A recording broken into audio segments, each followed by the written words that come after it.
Baik, selamat malam kami ucapkan kepada seluruh teman-teman dimanapun kalian berada. Semoga sehat selalu dan diberikan kelancaran dalam menjalankan aktivitas sehari-harinya.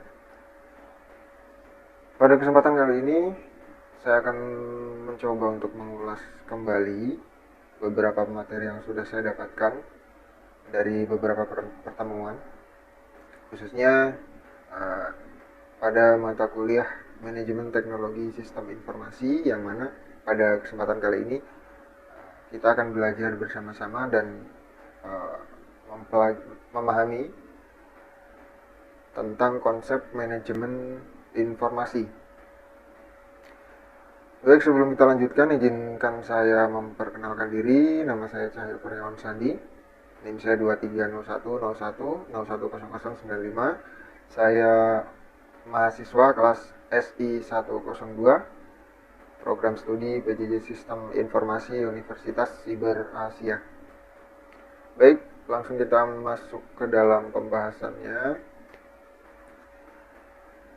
Di awal kita akan mempelajari secara peribahasa daripada konsep manajemen informasi itu sendiri. Yang pertama, konsep yaitu adalah ide atau gagasan umum yang digunakan untuk memahami sesuatu dalam pikiran manusia dan lingkungan. Itu merupakan pengertian yang paling ringkas dari beberapa sumber yang saya cari. Jadi bisa kita simpulkan bahwa konsep adalah upaya untuk memahami kondisi pada individu ataupun kelompok, baik di dalam sosial ataupun dalam lingkup bisnis. Lalu yang selanjutnya kita mengenal manajemen informasi. Dari pengertiannya yaitu seluruh aktivitas memperoleh informasi, menggunakannya seefektif mungkin, dan membuangnya pada saat yang tepat. Lalu dari dua definisi kata di atas tadi, antara konsep dan manajemen informasi, kita mendapatkan kesimpulan bahwa dari susunan konsep manajemen ataupun penggabungan konsep manajemen informasi adalah suatu ide untuk memahami kebutuhan individu atau kelompok agar dapat dilakukan proses pengumpulan, pengolahan, penyimpanan, dan penyebaran informasi yang dibutuhkan oleh organisasi untuk mencapai tujuan bisnisnya. Setiap lembaga, setiap korporasi apapun, pasti mereka mempunyai suatu tujuan, baik tujuan untuk profit ataupun tujuan apapun. Di situ pasti mereka dihadapkan dengan kebutuhan, karena dari tujuan itu sendiri pasti ada unsur-unsur yang harus dipenuhi atau dibutuhkan, baik dalam bentuk materi atau material ataupun bahan baku ataupun informasi yang lainnya. Dimana dalam konsep manajemen informasi ini kita lebih berorientasi pada sebuah informasi. Jadi lembaga ataupun organisasi itu mencari informasi dari sumber-sumber tertentu untuk dilakukan analisa, baik pengumpulan, pengolahan, dan penyimpanan. Lalu mereka akan menggunakan informasi itu secara efektif supaya dapat memberikan kemudahan bagi organisasi untuk mencapai apa yang mereka tuju. Lalu dari pengertian konsep manajemen informasi tadi, kita akan memahami daripada komponen manajemen informasi. Komponen adalah susunan ataupun istilahnya adalah bahan-bahan yang diperlukan oleh seseorang ataupun kelompok untuk melakukan ataupun memanage sebuah informasi. Jadi yang perlu dipersiapkan adalah data, di mana data ini adalah fakta-fakta dan atau angka-angka yang relatif tidak berarti bagi pemakainya. Jadi bisa dikatakan data ini belum memberikan nilai guna ataupun nilai manfaat dari pengguna karena masih berupa hanya sebatas fakta ataupun angka-angka saja. Lalu yang dibutuhkan berikutnya adalah informasi. Informasi di sini bisa dikatakan salah satu elemen yang di dalamnya ada data itu sendiri, yaitu pengertiannya adalah data yang telah diproses sehingga memiliki arti untuk publik memahami dari informasi itu. Jadi kalau kita tadi mengerti bahwa data itu sesuatu yang belum bisa dipahami dari pembaca ataupun penggunanya, lalu informasi ini melakukan proses di mana supaya data itu bisa dipahami ataupun mudah dimengerti dan diterima oleh publik ataupun penggunanya. Lalu selanjutnya ada pengetahuan. Pengetahuan di sini adalah knowledge yang diperlukan untuk manajemen informasi dalam rangka mendukung kebutuhan masing-masing individu di dalam perusahaan sehingga dapat digunakan dalam pengambilan keputusan yang baik. Pengetahuan di sini relatif karena kita tahu pengetahuan ataupun tingkat pengetahuan seseorang pastinya berbeda-beda. Namun dari daftar yang kita butuhkan ataupun unsur yang kita butuhkan ini adalah tetap pengetahuan itu. Karena tanpa sebuah pengetahuan ataupun kemampuan untuk memanage daripada data dan informasi tadi, maka keputusan yang dihasilkan cenderung berisiko ataupun rentan terhadap keputusan yang kurang efektif. Berbicara soal pengetahuan, di sini saya teringat dari pesan dari Profesor Muhammad Zarlis, di mana beliau mengatakan jangan sampai pengetahuan kita dibiarkan liar.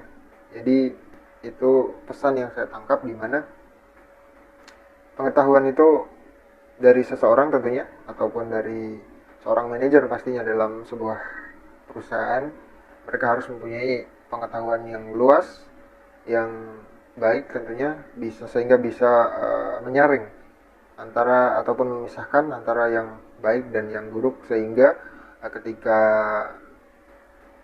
melakukan decision making maka menghasilkan keputusan yang baik. Lalu selanjutnya ada sistem informasi. Jadi sistem informasi itu sendiri terdiri dari dua kata, yaitu sistem dan informasi, yang mana sistem itu sendiri mempunyai arti atau pengertian sebuah elemen yang saling terintegrasi dengan maksud yang sama untuk mencapai tujuan tertentu. Namun yang kita pahami adalah namun yang harus kita pahami di sini adalah tujuan dari adanya sistem informasi ini sebagai komponen manajemen informasi adalah sekelompok elemen yang dirancang agar saling terintegrasi dalam menganalisis informasi melalui susunan dasar input, proses, dan output. Jadi tiga dasar ini adalah dasar dari sebuah sistem. Lalu elemen-elemen yang diproses adalah yaitu dari informasi itu sendiri, yang kita jelaskan tadi berupa data, fakta, dan angka-angka yang sudah diproses sehingga menghasilkan informasi lalu digabungkan dengan sebuah sistem. Lalu selanjutnya kita harus mengerti ataupun memahami alasan mengapa manajemen informasi itu bisa dikatakan penting. Salah satunya adalah yang pertama, meningkatkan pengambilan keputusan. Jadi yang sesuai yang kita bahas tadi, yang membahas soal knowledge seseorang, bisa dipastikan perbedaan dari satu orang dengan orang yang lainnya pasti mempunyai keterbatasan, kelebihan, dan kekurangannya masing-masing. Lalu kita mengerti bahwa pentingnya sebuah manajemen informasi itu bisa meningkatkan, di sini meningkatkan pengambilan sebuah keputusan. Yaitu manajemen informasi dapat membantu perusahaan membuat keputusan yang lebih baik dan efektif dengan menyediakan informasi yang akurat, relevan, dan tepat waktu. Tentunya seorang manajer dengan bantuan unsur-unsur tadi ataupun komponen-komponen manajemen informasi tadi, mereka akan dibantu untuk mengambil sebuah kebijakan ataupun keputusan yang sifatnya harus baik dan efektif untuk kepentingan perusahaan itu sendiri. Lalu yang kedua adalah mengadopsi teknologi baru. Di sini otomatisasi solusi perusahaan, kecerdasan buatan atau artificial intelligence adalah sebuah terobosan yang membantu perusahaan dalam memilih, menerapkan, dan mengintegrasikan teknologi yang sesuai dengan kebutuhan dan tujuan bisnis. Tidak bisa dipungkiri bahwa era sekarang ini penggunaan otomatisasi dalam sebuah perusahaan seperti otomatisasi fasilitas kantor ataupun kecerdasan buatan yang sudah hampir biasa kita lihat, seperti sebuah peralatan-peralatan rumah tangga yang dibenamkan sebuah microprosesor yang sudah disetting dengan algoritma sedemikian rupa sehingga mereka bisa melakukan suatu kecerdasan yang mana sebelumnya dilakukan dengan cara manual lalu bisa dilakukan dengan cara otomatis atau tanpa banyak campur tangan dari manusia atau penggunanya itu sendiri. Ini adalah salah satu keunggulan di mana ketika perusahaan atau lembaga menerapkan manajemen informasi. Lalu selanjutnya adalah kegiatan bisnis yang semakin kompleks.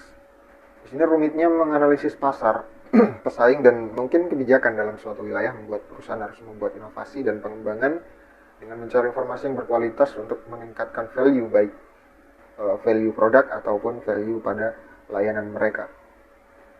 Berbicara soal rivalitas dalam dunia bisnis, pastinya banyak faktor yang mempengaruhi ataupun banyak juga cara-cara yang bisa dilakukan seorang manajer ketika memimpin sebuah perusahaan ataupun organisasi. Mereka membutuhkan atau membuat suatu inovasi dari berkaca ataupun mencari informasi mungkin dari kelemahan-kelemahan kompetitor ataupun pangsa pasar ataupun inovasi yang belum digunakan oleh pesaing dari organisasi tersebut. Lalu selanjutnya kita masuk ke Information Resource Management atau IRM, di mana pengertian dari IRM itu adalah teknik atau metodologi atau lebih cara di mana konsep manajemen informasi itu dilakukan mencakup identifikasi sumber informasi, jenis dan nilai informasi yang mereka berikan, serta cara klasifikasi, penilaian, pengolahan, dan penyimpanan informasi tersebut. Lalu yang selanjutnya adalah tipe-tipe sumber informasi.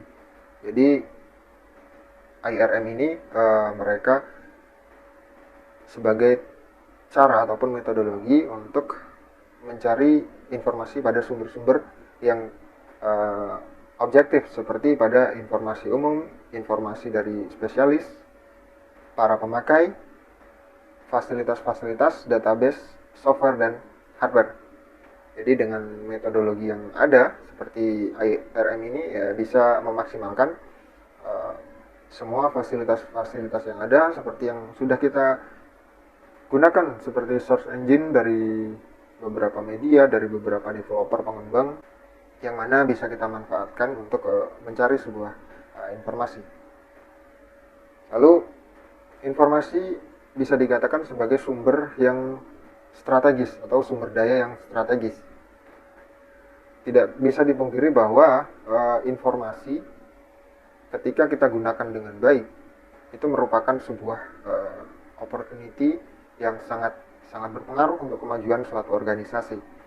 Dimana contoh kita mengambil informasi yang sudah biasa dilakukan, yaitu informasi dari pelanggan.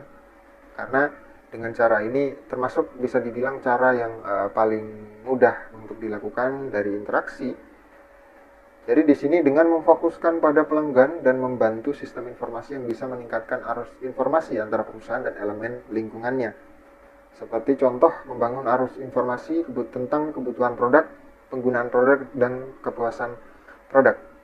Jadi banyak organisasi ataupun perusahaan yang sudah menerapkan ataupun menggunakan ataupun memanfaatkan cara ini, di mana mereka memberikan kesempatan bagi pengguna untuk melakukan rating ataupun penilaian ataupun instruksi daripada kelebihan dari produk ataupun jasa yang disediakan oleh perusahaan, sehingga dari rating ataupun penilaian dari user itu dapat menjadi sebuah feedback sekaligus informasi yang digunakan untuk melakukan strategi planning ataupun strategi lanjutan di masa mendatang, lebih pada mungkin apa yang perlu dibenahi dari produk tersebut atau jasa tersebut.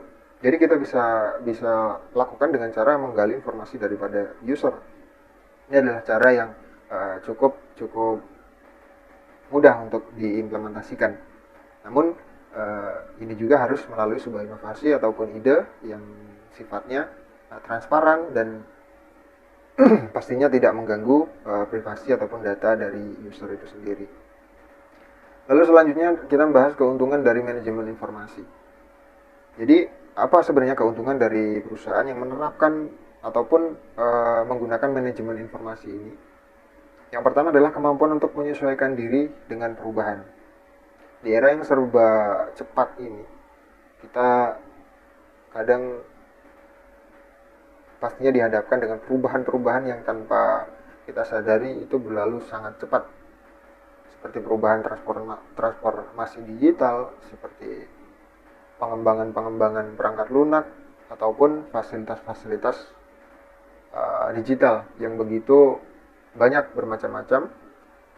Lalu ketika sebuah organisasi menerapkan ataupun memanfaatkan manajemen informasi dengan baik, maka mereka dapat menyesuaikan diri dari perubahan, karena mereka selalu mendapatkan informasi dan menjadikan informasi itu sebagai bahan untuk evaluasi daripada produk atau layanan jasa mereka. Jadi organisasi yang memiliki sistem manajemen informasi yang fleksibel dapat lebih mudah menyesuaikan diri dengan perubahan lingkungan, bisnis, regulasi, dan teknologi. Selanjutnya adalah optimalisasi pengambilan keputusan. Manajemen informasi membantu dalam pengumpulan, penyimpanan, dan analisis data secara efisien. Hal ini memungkinkan pengambilan keputusan atau decision making yang lebih baik dan tepat waktu berdasarkan informasi yang akurat dan relevan. Kebijakan terkadang tidak selalu ataupun serta-merta direncanakan jauh pada momen-momen tertentu, namun terkadang ada kalanya dilakukan secara mendadak ataupun secara tiba-tiba, yang mana mereka membutuhkan informasi dan keputusan yang cepat, akurat, dan relevan. Ini dengan manajemen informasi kita dapat mengatasi masalah tersebut. Baik, itulah tadi penjelasan dari kita. Semoga bisa bermanfaat, dan kami menyadari pasti ada kekurangan dan kesalahan. Kami mohon maaf, dan sebelum itu kami berterima kasih kepada dosen pengajar dan pengampu Ibu Murdaningsih SEMAK. Berkat beliau kami dapat lebih memahami tentang materi tersebut. Lalu kepada seluruh teman-teman kelas SI 102 yang terus semangat untuk belajar bersama. Baik, sekian dari presentasi dari saya. Iri, wassalamualaikum warahmatullahi wabarakatuh. Selamat malam dan sampai jumpa di lain waktu.